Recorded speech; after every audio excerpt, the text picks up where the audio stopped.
What are you thinking about? Is that so? You don't look the slightest bit amazed, though. Plus, you seem to be strangely familiar with the city around the Great Tree.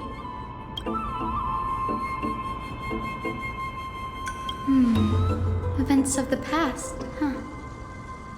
I was also a child when I looked up at Circe's. Their leaves and branches reflected the sparkling stars, and their trunk was like a pillar that supported the sky and ground. I stood at this very spot back then, imagining the day when I could climb to the top of this tree, because I would be the closest I can be to the sky at that spot.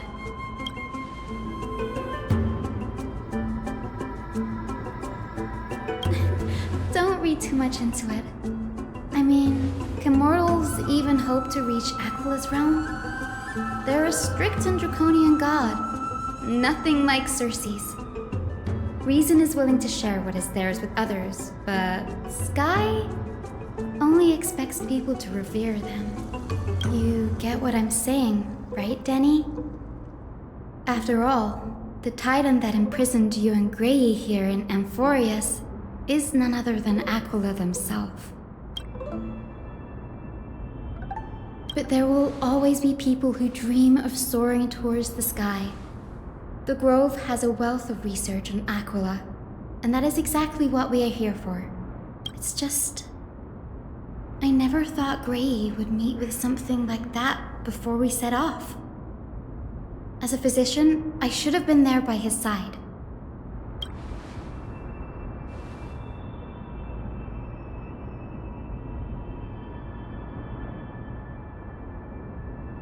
Yeah, there's no rest for the weary, huh? In any case, what we're looking for could be anywhere in this enormous grove. Let's split up to cover more ground.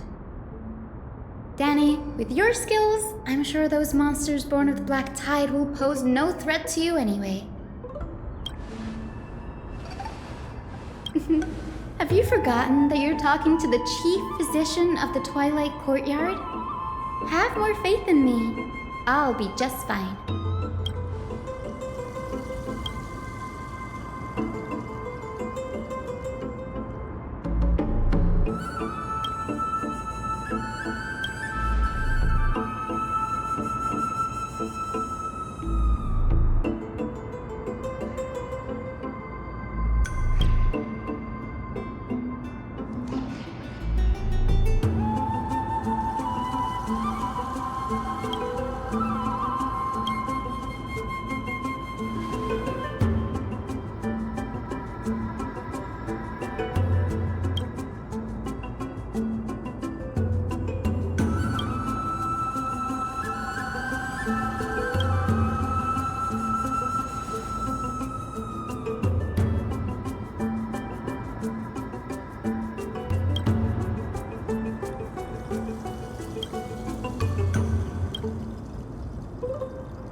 This is way more trouble than I could have asked for.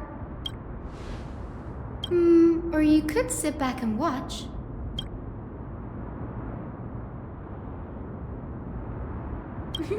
I'm kidding, Danny. Lend me a hand, pretty please? Alright, now let's get him!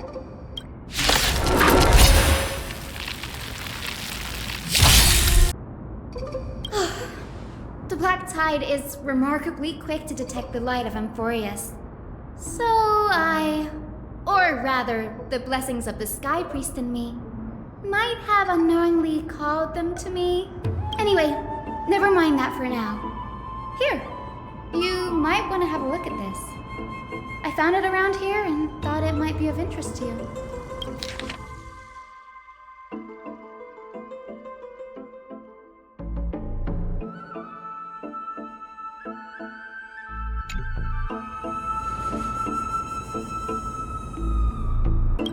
This is new. I didn't know Professor Anaxa was researching the sky. He's never mentioned anything about it. Might is an understatement. Anaxa has never been one to venerate the gods, nor has he ever found it within himself to put any faith in the prophecy. People have come to think of him as a heretic, even in a place as liberal as the Grove. Yet, it is also this very blasphemer that Circe's favors. Fate sure works in mysterious ways. Oh, let me have a look.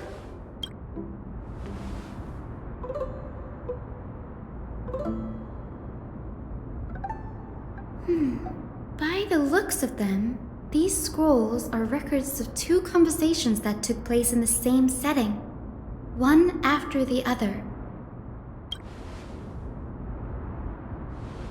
Sure, go ahead. The Grove of Epiphany is home to 7 schools of thought. While all 7 schools are founded on the ideologies of Thalesis, the first scholar, each is unique in its own way. Among them, the Venerationists revere and worship the Titans the most. As the sage of the Venerationists, Euthyphro has always been at loggerheads with Anaxa. If we were to place the 7 sages on the scales of Talanton, Anaxa and Euthyphro would be placed on opposite sides to achieve balance. Nearly everyone in Amphoreus has heard the story of the skyships by now. Aquila's stature is loftier than the heavens, and their divine retribution is merciless. That's why it's no use building giant skyfaring ships. Oh, but I do wonder if a supercharged mini Treevy cannon could slip past their watch. Newsporists primarily study the application of alchemy in soul repair. Everyone considers Anaxa a blasphemer, but that has never stopped him from sharing his ideas, no matter how taboo. If you must say that he's hiding something, then it's likely what lies beneath his eye patch. Anaxa often says that every failure brings us one step closer to the truth. Perhaps, to him, the crash of the skyship carries a different interpretation. The firmament is not impenetrable. On the contrary, it was precisely because the skyship represented the first step toward breaking free from the shackles of the earth that it provoked the wrath of the Sky Titan and brought divine punishment upon itself. It's a shame that the majority of the Grove's research on Aquila was headed by the Venerationists, with sacrificial rituals making up a predominant part of their findings. Discourse about more esoteric subject matters in relation to Aquila dwindled even further after the skyship incident. So much so that even this scroll is completely new to me.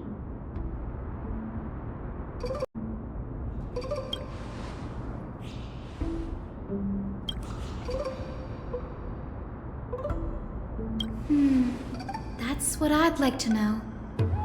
What are these experiments he's involved in? Even I, the assistant lecturer, know next to nothing about them. I have a bad feeling about this. Could there be more to what happened at the Grove? This is the Library of Philia, the place where the Grove stores its collection of tomes. Other than books written by the 7 schools, you can also find philosophical texts, ballads, and religious writings from the Outlands here. Cities that desire to learn from the Grove were apparently expected to contribute knowledge of equal value to what they sought. We've had more than our fair share of hilarious episodes over the years. For instance, it's said that the erythrocheramists once borrowed a manuscript from a certain author, but ended up returning a copy instead of the original. What's more, the original manuscript was supposedly then hidden here. Nice? No need to hold yourself back, Danny. You can just tell it like it is.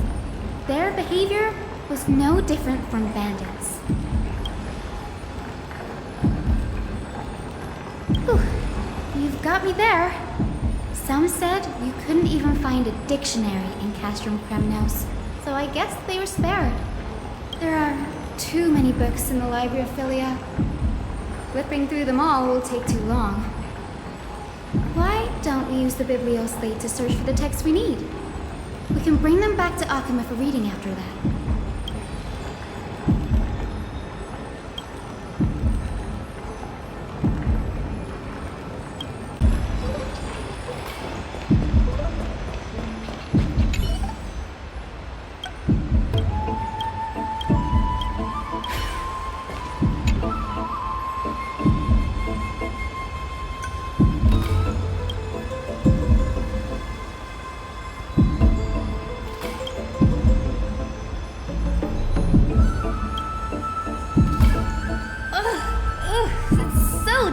In here.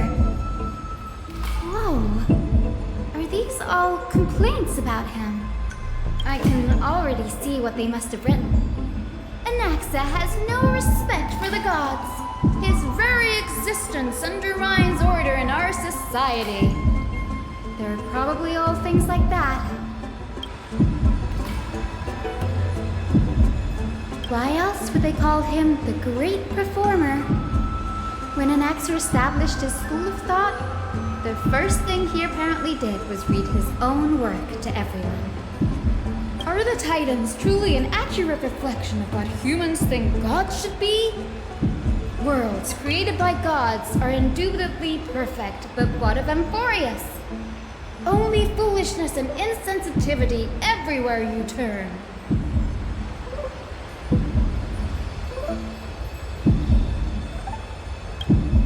They marched him straight to the seat of judgment before he could finish. Though what he took on in the end was more of a debate than an actual trial. He had to address every one of the scholar's allegations, or face expulsion from the Grove. The first allegation was... Do you agree that since the Titans created the heavens and earth, so the mountains, rivers, and seas must likewise be their creations?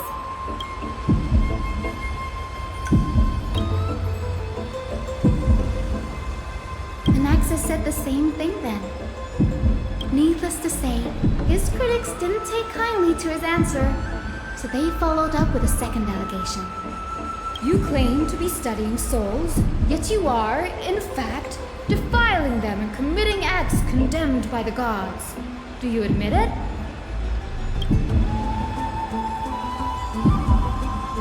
Anaxa always wears an eye patch, never removing it, even when alone. Some say he used one of his eyes as an alchemical ingredient. Every being in the world owes their safekeeping to Kifili, and this is even more so for the Chrysos heirs who have divine blood coursing through them. If he has really done something of that nature, then it'd indeed be sacrilegious. Thankfully, they had no way to prove it, so it amounted to nothing more than an allegation in the end. One by one, Anaxa engaged in wars of words against those who would challenge him. Toward the end, a scholar asked him, "Anaxagoras, have you any respect for the gods?" It was only after a brief silence that he answered, "I have never denied that titans are meant to be noble constructs." Yes, I'm not sure how that controversy was eventually resolved, but what's for certain at least is that Anaxa was allowed to stay in the grove where he continued his research, despite being regarded as a heretic. By the way, this stack of complaint letters has reminded me of a place in the grove. We may find clues there that aren't on the teleslate. I'm talking about Anaxa's alchemy lab, hidden between the cornerstones. It's a well-kept secret. Among the 7 sages, excluding the nominal chief sage, each has a private sanctuary where they can conduct research undisturbed in their free time. Even the administrators of the Library of Philia are restricted from accessing those places and documenting the sage's research. But with the grove in the state, I'm sure Anaxa won't be mad even if we sneak into the lab for a short while, right?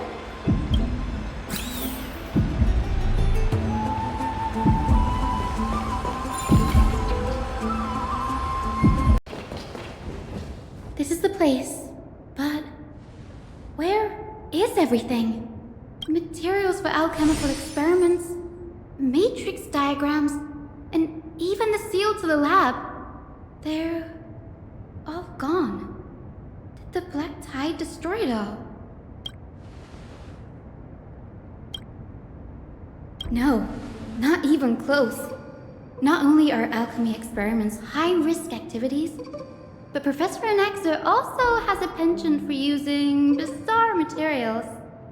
Students often saw him walk in looking right as rain, but come out covered in soot with his hair singed.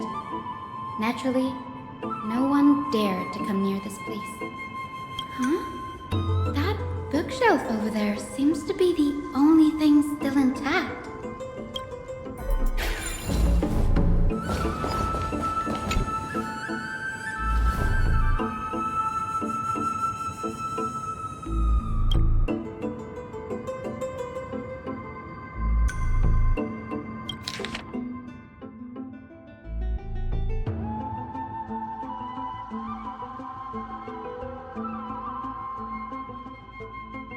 What's going on?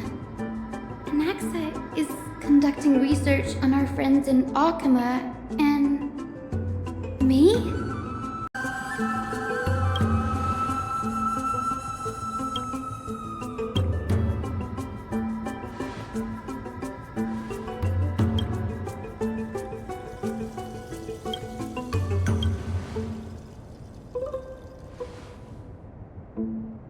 It wouldn't have been so strange if he had focused only on Cassie, given her own curiosity about her origins. Plus, considering that the new sporists have crafted omnipotent medicines capable of curing diseases, it also makes sense that he would conduct research on immortal Chrysos heirs. But now, it seems Anaxa's objective was never to create medicine, but to identify the origin of the golden blood and figure out its inner workings.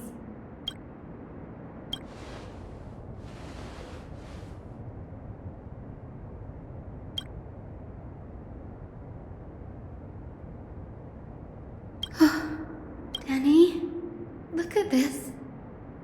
I have a bad feeling about this.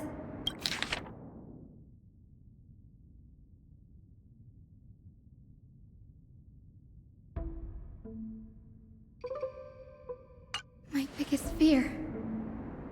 It's come true. After going through his notes, I think I can piece it all together now. Anaxa was carrying out experiments on soul transmutation. Yes, this is what he was secretly conducting research on. Something he had to keep hidden from others. Compared to his public speeches, this is the real blasphemy. Oh, I just thought of something. Do you remember when the black tide was approaching? The Grove had planned to send Circe's core flame to a safe place. But an accident happened along the way, and Anaxa lost his life in the process. That's right. But what if Professor Anaxa's fusion with the core flame of reason wasn't an accident? Put yourself in his shoes. Knowing that the black tide was closing in and your time was running out, what would you have done?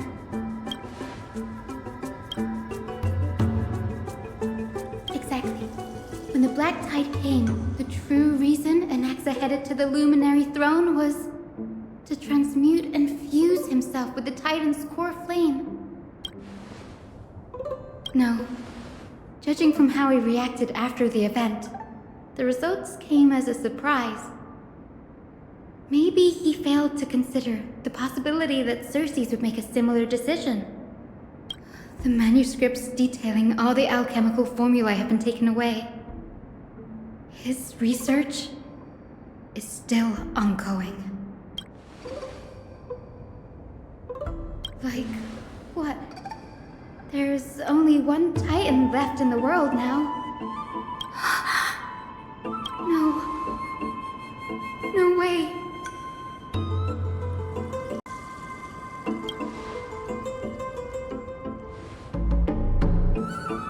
He's after Kefali.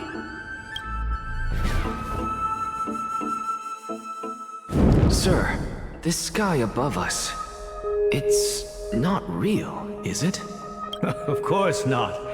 This is just an image from a projection device used for educational purposes. A simple trick. The day-night cycle has been lost to this world. So that students like you may still learn about the night sky, astronomers have harnessed the Titan's miraculous power to manipulate the light, projecting the nights of the past here for you.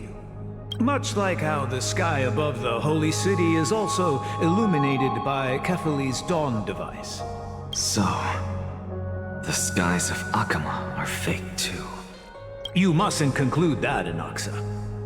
You should know that only a child would expose a trick and be proud of it.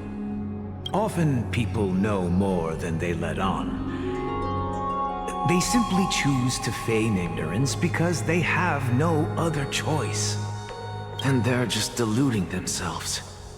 People believe in Kefali's tale of Genesis, accepting wholesale whatever the priests preach. But we're different. We've already walked out of the firelit cave of ignorance. We have already realized that we live in a world where Titans make the rules. Even when we look at the sky, we're only seeing what they allow us to see. Rather than gazing at this mockery of a night sky fabricated by them for the rest of my life, why shouldn't I be the one to take control of the projection device instead? So much time has passed since you sowed the seeds of doubt in my heart, child. Many a night, I find myself penning down all my theories and wild ideas, only to burn them to ashes when I open my eyes in the day. Why? Because we'll face death by burning if word gets out? As a sage of the Venerationists, my soul has already become inextricably linked to the great tree. Every word I say and every move I make is certain to influence every leaf, every branch, even the tree itself. But above all else, my days are numbered. Instinctively, I have my doubts about the golden blood and the human soul, yet I have no means of verifying them. The golden blood in my veins is woefully thin, and I am loath to waste what little time I have left obsessing over a hypothesis that cannot even be proven in the first place. But I can, sir. I can do it for us. The time is right. Give me all that I need, and I shall accomplish this grand feat on your behalf. You're right. I shall do just that. In the next meeting of the sages, I will spare no efforts fighting for the rights you deserve. Go. Establish your own school of thought. Find out what we are. Become the one who conquers the ultimate truths of the world. Child of humanity. You didn't go to such lengths for an audience with Kefali.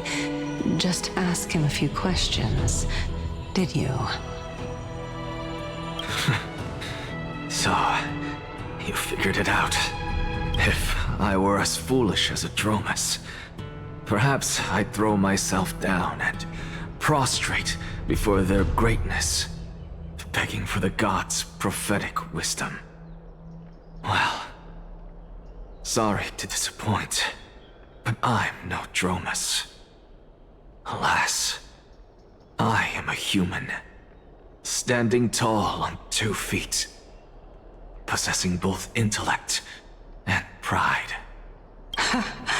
Before such power, does it make any difference whether you're a human or a Dromus? I'm sure you're familiar with the story of the Styxians. When the raging waves threatened to swallow them, they didn't just give up and become sitting ducks. No. They constructed a dam that kept the roaring tide at bay, chaining down the mad Fagusa. They call me a blasphemer, Xerxes. But that doesn't mean I deny the existence of gods. It's just, as I see it, Titans are simply a force that mankind has yet to find a way to tame. Oh? If power that rivals the Titans is what you crave, why not conform to the prophecy and brave the trial? Why stop at harnessing the power of the Titans when I can do so much more? The source of life is what I wish to grasp, to understand what makes up the soul, and to learn what we really are. Thanks to you, I've had the chance to personally verify, in more ways than one, that the soul indeed ceases to exist in death. But where there is death, there is life. And where there is an end, there must also be a beginning. How then is a soul born? That was the only unknown variable left in my calculations. And by the sound of it, you have already formed a conjecture. No, I have already drawn a conclusion. In my journey unto death just now, I finally saw the answer with my own eyes. Professor Anaxa. I'm here. Her life hangs by a thread. I must ask you to refrain from taking any unnecessary steps. Of course. I'll bring this to a conclusive end, and give you the answer you so desire. However, in accordance with the principle of equivalent exchange, I must also demand from you what I need. As you wish. Don't you care to know what the price might be? It's a matter of uncovering the truth about the Death Titan and her survival. This may be the only time I can ever save someone's life. There is no need for me to think twice. I see. In that case... Indulge me. Am I correct to say that you intend to prove Thanatos' whereabouts and prove the nature of our existence now? Before I begin, I must confess I had been stuck in a cognitive trap all this time. As unrelated as these two propositions may seem at first glance, they are in fact logical equivalents. They are merely two different ways of telling us about what the soul is at its core. The reason I say this is as I've mentioned earlier. The answer was hidden in my journey unto death.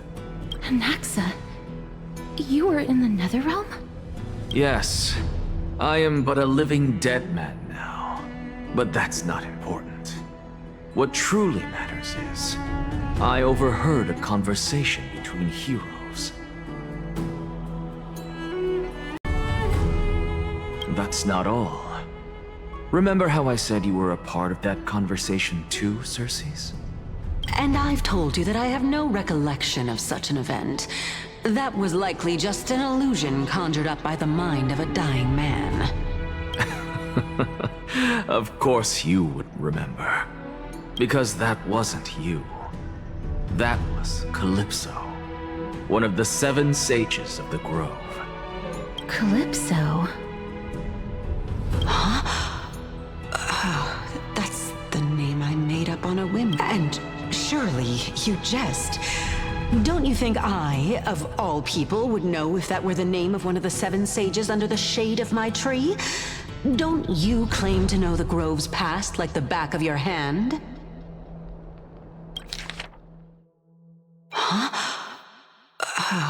That's the name I made up on a whim when speaking to this girl. How do you know of it? And surely you jest. It seems you've lost even the memories seared into your soul. Use your head, Circes. Since all of this took place in the realm of the dead, it stands to reason their likenesses are of souls from the past. The living cannot step foot into that world. So who could they be? Think about Calypso. Why does she share your likeness? Yet you have no idea who she is. The answer is evident, is it not? Those fallen heroes are the mortal incarnations of the Titans before their ascensions to godhood. The gods aren't master creators born out of thin air, and they are no different from humans, because they all evolved from one. Does this answer disappoint you? Yes, because you've answered nothing. If I truly was once human, as you claim, then where do the children of humanity come from? Even on the off chance that you speak the truth, this brings us no closer to grasping Thanatos' whereabouts. How are we to find them? I knew you would say that. But it matters not. I know what I'm doing. Actually, why don't we have this supreme being standing before us tell us everything? You can revive a Titan? Humans cannot return from the dead. Neither can gods. But all we need to do is look at this from a different perspective, and the problem will resolve itself. The solution is simple. Just like what you did to me. If I'm reborn as Kefali, I can rebuild the world and all within it as they once did. Simple, is it not?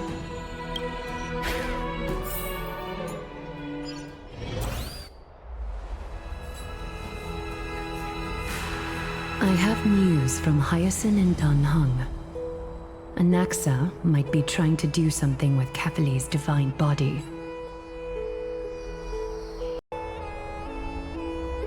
Kefali? But what could Anaxa want? Is the Council of Elders going to sit around and let such a sacrilegious act unfold? That is not possible. He is indeed the great performer, capable of fooling anyone and everyone with his tricks. I'm sorry. No need for guilt, for this is good news to us. The Council of Elders has found themselves a traitorous ally.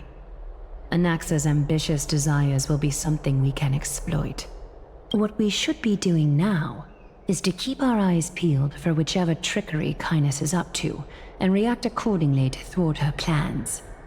Being Akima's political center, the Demigod Council holds just as much significance as the Vortex of Genesis.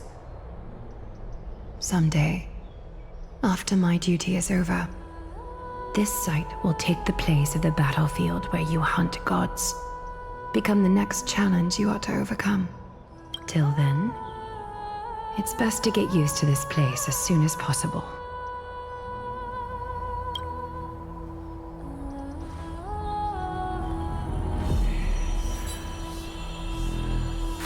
Preposterous! The Christos heirs only have their standing because of the Council of Elders! How dare they trample over it!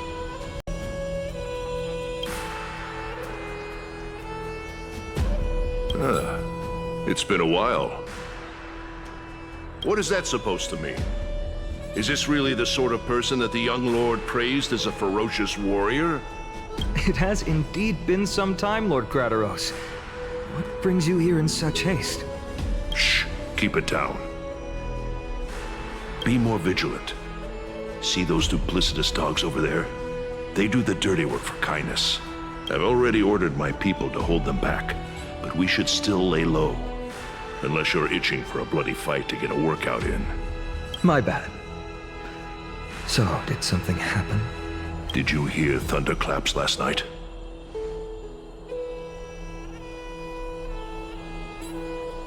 Thunderclaps are beacon signals of strife. They are a message from the young lord. He threw a spear bearing several words at Akama. Watch out. The Flame Reaver is back. I guessed as much. We didn't actually kill them back at the Kremnos Arena. I figured this is something you would want to know.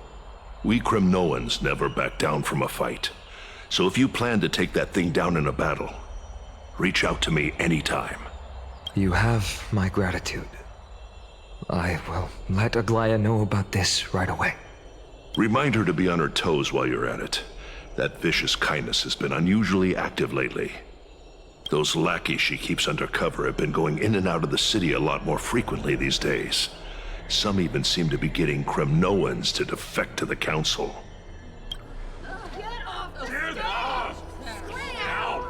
That's her. Looks like you can see it for yourself. We should get back. Thank you for the intel, Lord Kratos.